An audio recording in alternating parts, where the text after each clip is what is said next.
All right, so let's go through, I want to go through this example. Okay, so a couple of things basically. So we say our load in general has some impedance, got a magnitude and an angle. We tend to refer to it in that way when we're talking in terms of power. And all my phasors now, I'm using RMS, and that is standard, all right, for any AC thing. If you go to the multimeter in the lab, it will tell you by default the RMS value. All right, so what's the relationship here between D peak and D RMS?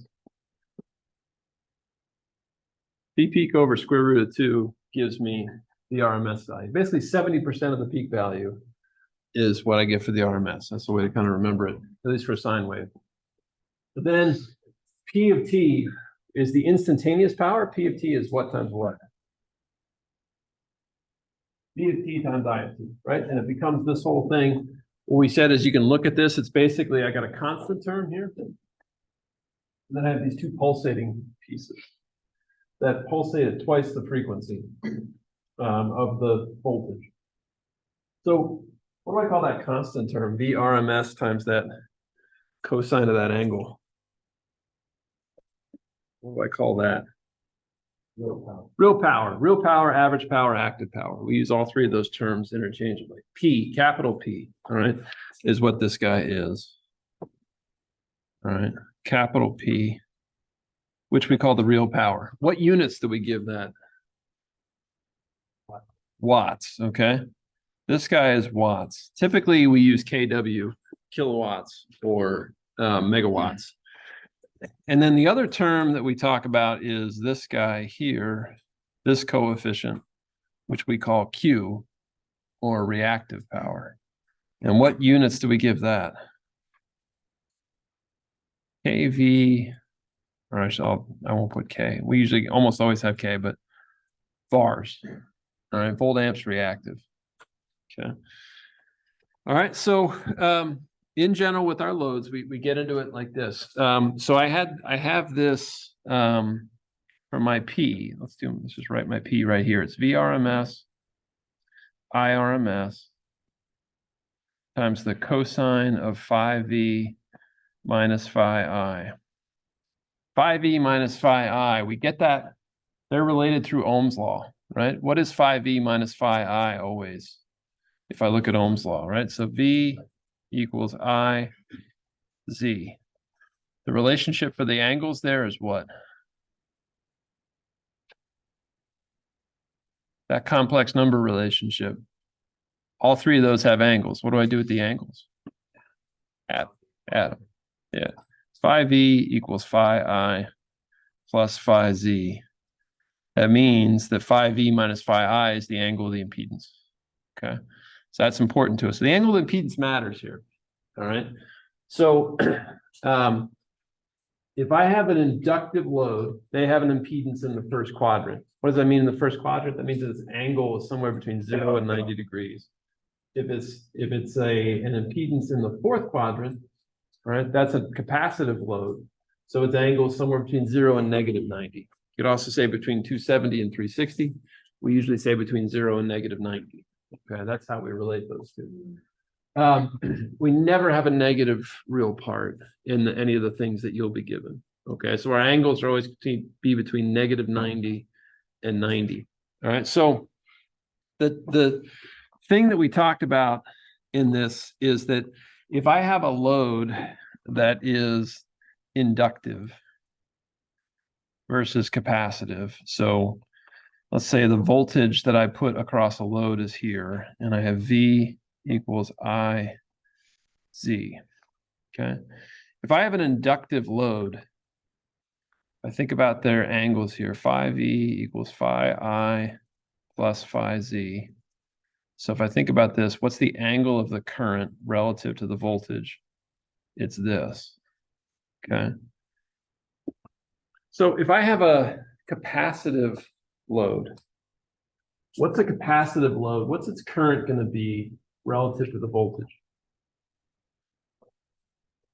Yeah, so let's think about this. So phi Z is always going to be a negative number if it's capacitive. If it's a negative number, then the angle of the current's more positive than the angle of the voltage. We call that leading. All right, we say I leads V. And if I have an inductive type of load that has a positive angle for its impedance, so that means that the current, all right, is going to be lagging. It's going to be behind. It's going to be basically less positive than whenever 5V is. Okay, so the terms that we give this, basically we say if I've got an inductive load, the angle is somewhere between 0 and 90 degrees. I lags V, all right? And we say this guy is absorbing Q, absorbing reactive power. If my load is capacitive, the angle is between 0 and -90, and we say I leads V. So what would that mean? If I had a capacitive load and my voltage was here, where would, for a capacitive load, where would the vector I be relative to V? Where would I be relative to V if it's leading? So it's more positive. Think of it. What's that? Yeah, it'd be up on the first quadrant, right? So I would be somewhere over here for a capacitive load. And if I had an inductive load, it would be somewhere down here. All right, this would be for an inductive load. Now, what we also said the other day is we had a couple of things here. We defined basically S equals P plus JQ. All right. S is what we call complex power. All right. So the vector S is complex power. And we said this guy is basically V RMS, I RMS. That's its magnitude. All right. And its angle is the angle of the impedance, or angle V minus angle I. Now, because it's angle V minus angle I, that means that it's also V times I star. What is I star? Conjugate. Why the conjugate? Because I need to subtract their angles to make that happen. All right. So we got to think carefully about where the Q is, right? What I see here is that Q is positive if I have an inductive load, and Q is negative if I have a capacitive load, right? Now, because this guy is a vector like this, V RMS, I RMS, with an angle of phi z, what would the real part of that vector be? Well, it'd be P, and P is what? How would I relate P through that using Euler? Just thinking of it straight up as a math problem. The VRMS, IRMS, yeah, times the cosine. Now we give the cosine a special name we call power factor. All right. Now we always specify whether that power factor is lagging or leading. Why do I do that? Because when I look at this, phi z, if phi z was a positive number, cosine would be positive. If phi z was a negative number, what would it be? What would the cosine be? It would also be positive, right? Again, because we're constraining ourselves to first and fourth quadrant stuff. So in the fourth quadrant, cosine is always going to be positive. So we need to know whether it's capacitive or inductive. We need to tell you whether it's a capacitive or inductive load. Okay, so we're going to touch on that a little bit today. So what that says is if I have a negative Q, which I do for a capacitive load, it is quote unquote sourcing reactive power. All right, we get those all throughout the power system. We have capacitor banks that are out there in the power system to source Q for all of the inductive loads that are out there. So what's the most common inductive load that we've got? Motors, right? There's a lot of motors that are out there spinning in the world, and those are inductive type of loads, right? Inductive resistive. All right, so I got a summary here of all this stuff. Three forms of, P equals VI, V squared over R, I squared R. They have similar forms, all right, that we can make. We don't use those too much, but they all exist. And then there's everything you need to know probably right there. Now, the other term that I sometimes talk about, I mentioned real power, reactive power. The other term is apparent power. Apparent power is the magnitude of the complex vector. All right, now what are the units? I guess I wrote them here, right? Volt amps for this guy for apparent power, watts for this guy, bars for the reactive. right? And you've probably seen some of these before. Sometimes you see volt amp ratings when you look at a device that you buy. Sometimes it'll say volt amps. That means it's rating the apparent power. Okay. All right, power factor has no units.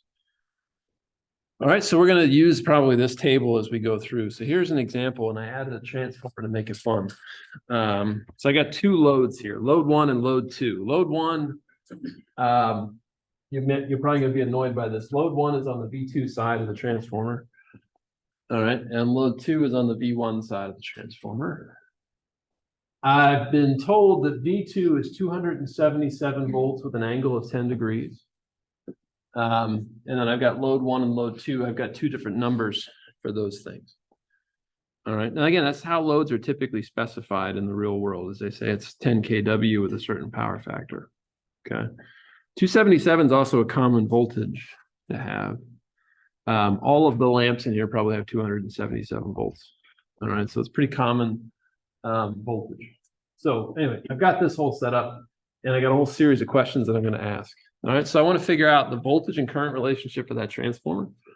All right, I want to get the complex power for load number 1. That's the one on the secondary side. Okay, we get the complex power for load 2. I want to get I2, I3, and I1. What the heck are those? I3 is the current in that load. I1 and I2 are the currents in the transformer, and I want to get I sub S, which is coming out of the source. All right. And then I want to figure out V sub S. So this should walk us through a lot of stuff.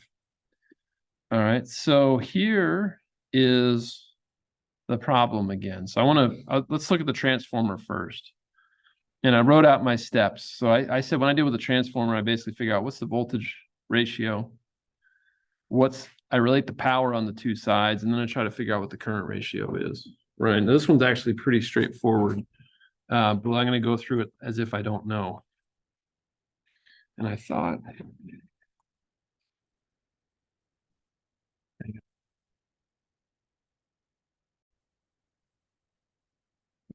so he's right. So I got V1 magnitude divided by 8 equals V2 magnitude divided by 1.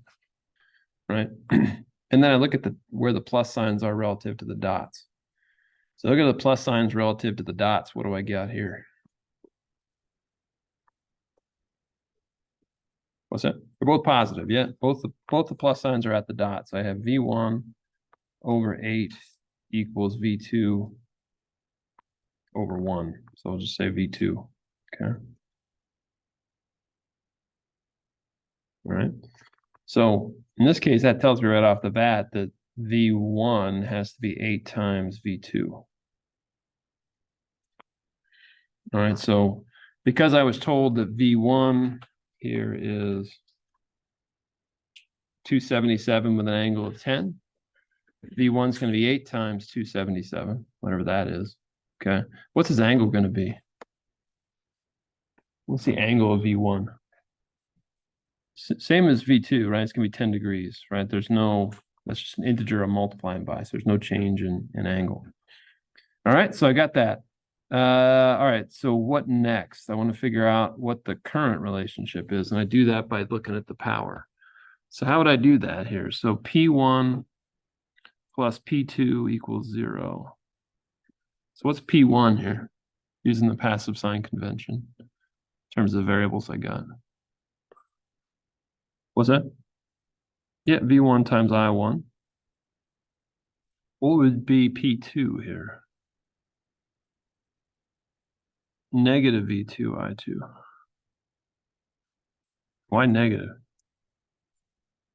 The power is leaving the plus terminal, right, on that voltage, so he's sourcing it, right? So if I go through that, that's basically going to tell me that I1 is equal to I2 over 8. Right? How did I get that? Well, I plugged the voltage relationship in there, right? That's how I got it. Just intuitively, again, I try to follow the intuition on this. What should be the case is that the side with more turns has more voltage, right? That's definitely the case. right? V1 is 8 times V2. V1 is the higher number of turn side. The side with more turns has less current, right? Again, that's typical way it works in the power grid is I'm trying to get the current down as I go on to the transmission system and distribution system where I got long runs of wire. Why would I want the current to be less when I got long runs of wire? Yeah, I want less losses. There's 0.5 ohms of resistance in that wire, right? So there's I squared R in that wire. So I'd like I to be as small as I can get it. All right, that's why we do it that way. All right, so I've got that. So I've got everything I need for the transformer. That was the first part of this problem. Now I got to figure out the complex power for load 1. And what were we told? Load 1 is 10 kilowatts with 0.85 leading. All right, that's the power factor I was told. All right, so what's that tell me here about load 1? Load 1 has 10 kilowatts with 0.85 leading. So what value have I been told? Which of those values, P, Q, or S? If I was told that it was 10 kW. P, all right, I was told P. So I know the P1 is equal to 10 kW. And I was told that the power factor was 0.85 leading. All right, let's unpack that then. Leading means what? It's sourcing Q, yeah. It's capacitive. All right, it's capacitive. So I know that the angle of the impedance is somewhere in the fourth quadrant. Now I know that the complex power is always VRMS, IRMS, the angle of phi z. So what's that tell me? So I want to approach the complex power just like it's a triangle. That's the way everybody approaches it, just like it's trig. All right. So where do I draw the triangle here? Where's the S vector? Into the fourth quadrant. It's going to be somewhere down here. All right. And the real part of it's going to be P1. And the imaginary part of it's going to be Q1. And it's negative, right? The power factor is positive. Power factor is never negative. Power factor is the cosine of a negative angle. The cosine of a negative angle is positive. All right. So in this case, I had to use the fact that it was leading to come to this conclusion. Okay. All right. So what do I know? I want to figure out the basically the complex power. Well, that would be this whole thing. I write the length of that side of the triangle as the magnitude of S1, because that's the length of it. Okay. So how can I figure out the different terms here? What do I do? How can I figure out the different sides of the triangle? You got all kinds of tools to do this here. How can I figure that out? What is this angle? So be careful. I'll call it phi z1 because it's for load 1. Okay. So I'll write it this way. And I gotta be careful. You said inverse cosine. He's almost right. I gotta be careful if I go that right because it's phi z1 minus the inverse cosine of the power factor. I had to intuitively put the minus in there. You're right. It should be the inverse cosine because the cosine of phi z is the power factor. But I know that it has to be negative because of this leading thing. So I have to think about whether I put a plus or a minus sign on there. That's up to me to determine that. It was the word leading that led me to come to that conclusion. All right. If I did that math, what I would work out that to be is that it would be negative 31.7883 degrees. All right. Is what that angle would be. Okay. Now, what happens? How would I get the rest of the stuff? How would I get Q and S and all that stuff? Question? If it's lagging, it's gonna be on the first quadrant, so we need to the angle C is gonna be. It would be positive. Yes, my other loads get lagging, so you're right. It'll be in the first quadrant. So hopefully we'll get to your question when we get to that one. Yeah, good question. I tried to do two different loads of two different types so we could adjust that. So it's a negative angle with this one. All right, how do I get the Q value? Now let me do it differently. Let me say I want to figure out the magnitude of S1. How would I get the magnitude of S1?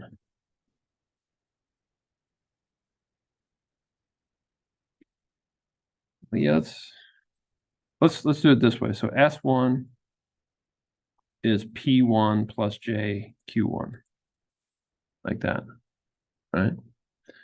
So looking at the way this guy is set up, I can think of this as magnitude of S cosine phi Z1 plus J times magnitude of S sine of phi Z1, right? So what I do here is I do some trig to get this, right? And I basically just say, well, cosine of phi Z1, forgetting anything about vectors, if this is just the magnitude, if that's the hypotenuse, and this is P and Q, how can I just do trig to figure out this magnitude if I know this length and I know that angle? Well, Pythagorean theorem would get me one of the sides if I knew the other two, right? How could I get from this angle in this value to get to that? Adjacent over hypotenuse, which is what? Cosine. Cosine, right? Cosine of phi Z1, which is also the power factor, all right, is equal to adjacent over S. So I can think about that from thinking about triangles. I can get that from thinking about vectors, right? I can think about it, any number of different ways. And what I end up with is that the magnitude of S1, I end up with 11.765 K something. What are the units? Kilowatts.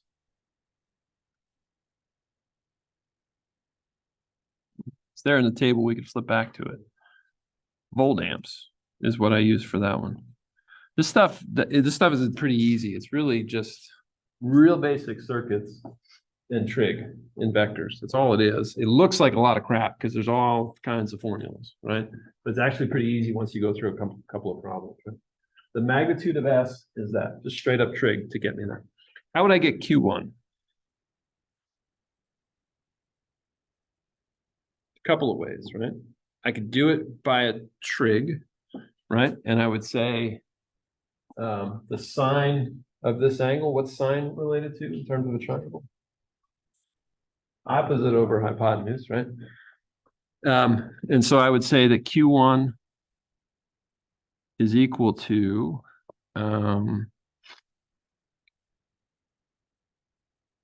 magnitude S1 times the sine of phi Z1. Now, what's the sine of that angle going to be in the fourth quadrant? Positive or negative? Be negative. This guy will work out to be negative 6.1974 K what? What do I use for Q? K var, yeah. Volt amps reactive. Now, one thing to be careful about, you could do Pythagorean theorem here, but Pythagorean theorem might be a little misleading because when you do that, you know that this side squared plus this side squared equals this side squared. Now I got to be careful about the fact that this is negative, right? So if I did Pythagorean theorem, I'm going to get a positive number for this thing, right? Because of the squaring, the negatives aren't going to appear to you, right? You'll have to intuitively think that it would be negative. All right. So I end up with that result. Okay, so basically what I've gotten for S1, the complex power, is that it is equal to whatever P1 is. So it's 10 kW minus J times 6.1974 kVars. like that. Okay. All right, so we did that guy. Now we got to do for load number 2. For load number 2, I was told that it was 15 kVA. And it had a power factor of 0.9 lagging, right? 15 kVA and 0.9 lagging. All right, so how do I do load number 2 here?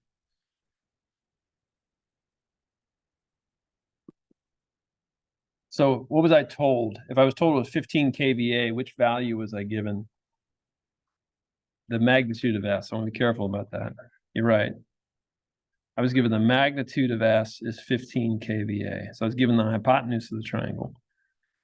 And I was told that the power factor was 0.9 lagging. Okay, what did the lagging mean? Did it's what? It's absorbing Q. Yeah, so it's getting positive Q. All right, and we know that S, the vector is always VRMS, IRMS, with an angle of phi Z. So that absorbing meaning positive Q means where is this guy? Which quadrant is he in? First quadrant. All right, so we know that he's going to be in the first quadrant. So he's pointing up. Okay. And this is the magnitude of S2 here. So I don't know P2 and I don't know Q2. All right. Important thing is I got to use that word leading or lagging to tell me which quadrant I'm in. All right, that's important to me. All right, so what do I do here? I want to figure out the whole vector S2. How do I figure out the vector S2? So this would be this, or P plus JQ, P2 plus JQ2. How should I approach this to figure out P2 and Q2?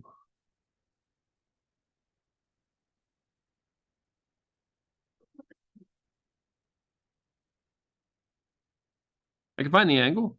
Yeah, so find the angle. So 0.9 is the power factor. That's the cosine of phi Z2. All right.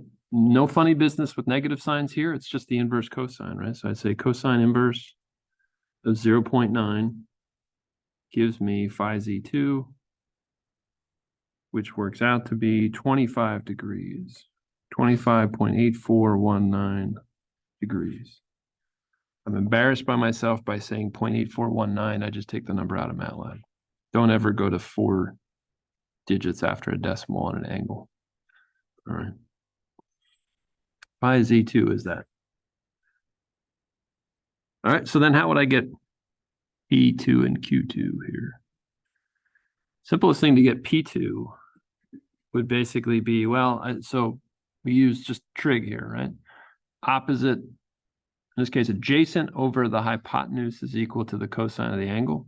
So adjacent over hypotenuse would tell me that P2 over magnitude S2 is equal to cosine of phi Z2, which I already know is 0.9, right?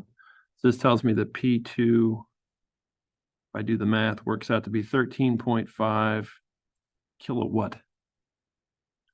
What unit do I use for P? Watts, kW. All right, P2 is kW. All right, so we got that. Now, how would I get Q2 here? I could use the fact that opposite over hypotenuse is equal to the sine of the angle, right? Or I could use Pythagorean theorem. Both of those are fine, right? So Q2 over magnitude S2 is equal to the sine of that angle.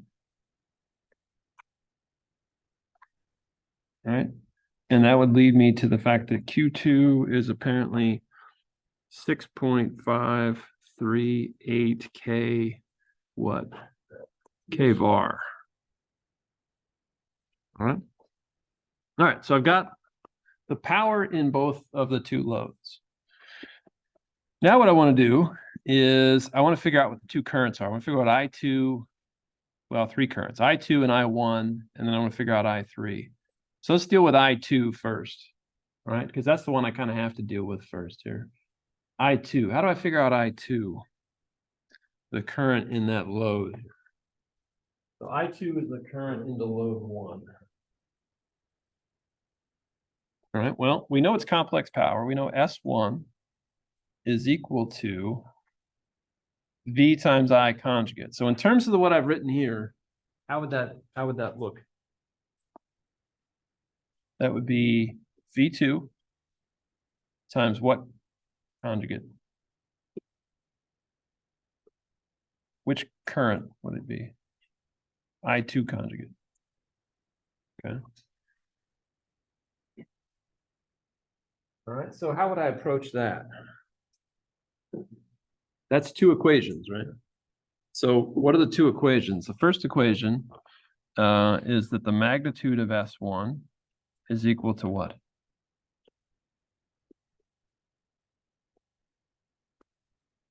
What's the magnitude relationship there?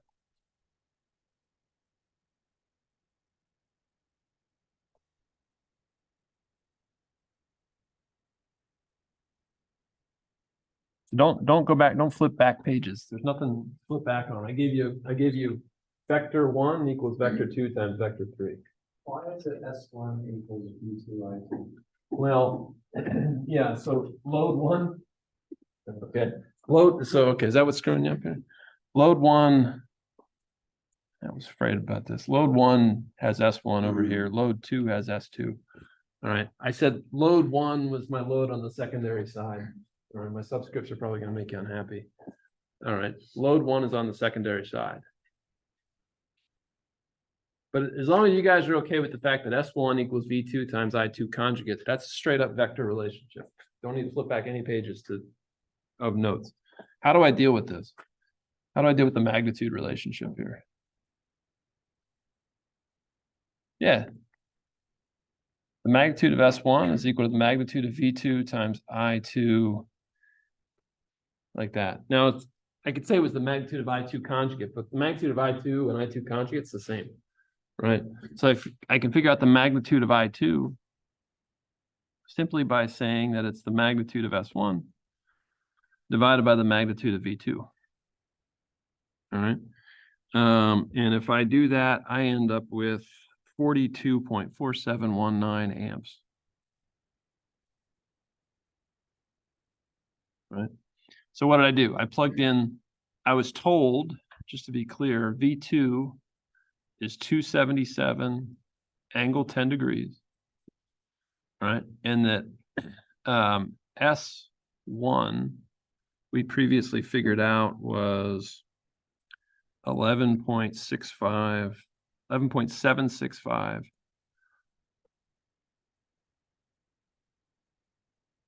kVA with an angle apparently of negative 31.7883 degrees. Didn't leave myself enough space for that. With an angle of negative 31.783 degrees. Like that. Okay. So how do I get the angle of I2? Again, this guy has a second relationship that comes from it. All right, you can memorize stuff, or it's pretty straightforward, but I think of it as a vector problem. Right. This is the thing that I remember is S equals V times I conjugate. That's important to remember. From there, I can get the rest. All right, it's just vectors at that point. How do we get the angle? What's the angle of S? The angle of S is always the angle of the impedance. All right. If I've got two vectors multiplying each other, how do I deal with their angles? Yeah. I add them. Now, because I have a conjugate, subtract, right? So I say V2, so it'd be the angle of V2. So I'll write it this way, angle of V2 minus the angle of I2. All right, and I end up with the angle of I2 is equal to the angle of V2 minus phi Z2. I'll write it that way. Or, no. right is phi z. Okay, now let's just do the math here for a second. So the angle of the voltage I was told was 10 degrees. And the angle of the impedance was negative 31. So I add 31.7883 to that. So what's that work out to? Well, 41.7883 degrees. So let's just draw for a second for ourselves V1 and so V2 and I2 here. So where is V2? 277 angle 10 degrees. That would be somewhere like over here. And it's usually the case that the voltages and currents are kind of distorted in their scale. The voltage is almost always going to be a lot bigger than the current. All right, so and that's true. 277 versus 42. All right, so where's the current? I just said it has an angle of 41 degrees. So that would be, I don't know, somewhere over here. Why does that picture, intuitively, that picture should make sense? Why does this make sense based on what we knew at the beginning of the problem? Forgetting about the specifics of the angles, why does it make sense that this guy is more positive than this guy? Higher angle. Why is it a higher angle? It's capacitive load, so that it's a leading load, which means that the current leads the voltage. It's got a more positive value, leading. Which means in terms of, if I look at an oscilloscope, this guy would peak before he does, right? That's what it means to lead. All right, he peaks before him. All right. All right, so at this point, I have what I2 is. Well, what would I do if I wanted to figure out I1, which is the current on the other side of the transformer? Yeah, which is basically that it's I2 divided by 8. Right, we derived that previously. You can go back in the video and look at it if you want to remember it. What's his angle going to be? Is his angle going to change? No, right? Because it's dividing by a number. So I end up with, what do I end up with? 5.3, so it's a lower current. 5.309 amps with an angle of 41.7883 degrees, like that. All right. And I probably need to figure out what V1 is as well. What's V1 going to be? Is that over here? 8 times V2. I don't think I even wrote down what that is, but it's going to be 8 times 277 with an angle of 10 degrees. So it would be 8 times 277, and the angle is 10 degrees. Okay. All right. I also want to figure out I3, which is the current in load 2. So the power, complex power in load 2, I called S2. Relate that to the voltages here that I've written down here. So S2 is the complex power in load 2. How does that relate to the voltages and currents that I've defined in this problem? What's the voltage across load 2? V1. And the current through it's I3, so I would say I3 conjugate. Once again, that's 2 equations, right? It's not 1 equation, right? The first equation is the magnitude of S2 is equal to the magnitude of V1 times the magnitude of I3. What's the other equation? So the angle of S2, is what I called phi Z2, is equal to the angle of V1. What do I do with the angles here? Subtract them, right? So angle of I3, like that. So I can solve. And I know what S2 is, right? We solved for its magnitude and angle. If I go through that whole thing here, I'm going to get that this is equal to what? I3 ends up being 6.769 amps with an angle of negative 15.8419 degrees. Now, again, let's just think where that is. So V1, I didn't say its magnitude, but I know that its angle is 10 degrees. Where is I3? Well, it's somewhere down here. Right? Why does this picture make sense? This is a lagging load. It's an inductive load. It's lagging, right? So it's got a less positive angle. All right. So it's behind it. The key thing is, I say it's behind. It's lagging, meaning it's basically this is farther counterclockwise is farther ahead. Basically, is what it comes down to. All right. So this guy's a lagging load. So then the question I ask is, now that I have all those currents, I need to figure out, how do I get, what must be the voltage source V sub S feeding this whole thing? How would I figure that out? What V sub S is?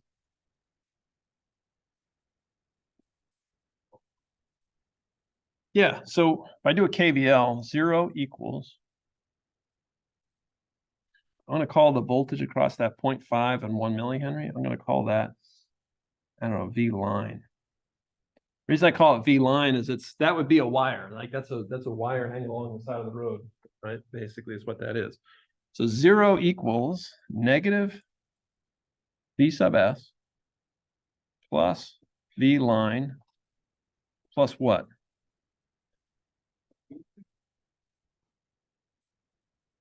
Yeah, it's the series combination across them. So if I say I'm going through V sub S, V line, and then what else? What's the third element in that series? V1. All right, plus V1.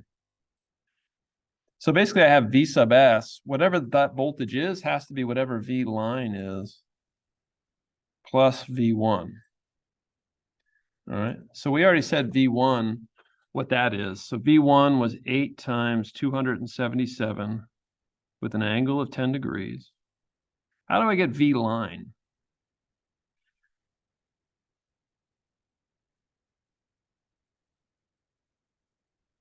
Okay, so I add the impedances together. So what would that be? Well, that would be 0.5 plus J omega L times whatever I sub S is. So I defined I sub S as the current going through those guys. Now, I didn't tell you an omega. I said I usually don't. What frequency do we usually assume? 60 hertz. On a test, I'd try to make that clear. It'd be 2 pi times 60. Because one thing I might do on a test is say, well, let's make it 50 hertz. Right? And that'll just make sure you pay attention. 50 hertz is a common number though too. 60 hertz is North America. If I went to Europe, you'd see that it was 50 hertz, right? So the frequency is different in different parts of the world. All right. But if I look at this, so 2 pi 60 is what I plug in for that omega. So I get what this is. Use that L as 1 millihenry. How do I get I sub S? How would I get I sub S? Do a KCL, right? I have I sub S going into a node, which has I3 going out and I1 going out, right? So I get I sub S by adding those guys together. And when I do that, I get 10.6058 with an angle of 9.1689 degrees. I plug that in and I get that my voltage ends up being 2.2214 kilovolts. So 2000 volts with an angle of 10.1 degrees. Okay. That's what I end up with. All right. So that's the basic process for these problems usually. And that is all the time we have. All right, but this, I mean, all of the problems that you'll see are pretty much like this. So Friday, I'll talk about one other thing, which is sometimes I don't like the fact that my loads have Q, and we can deal with that problem.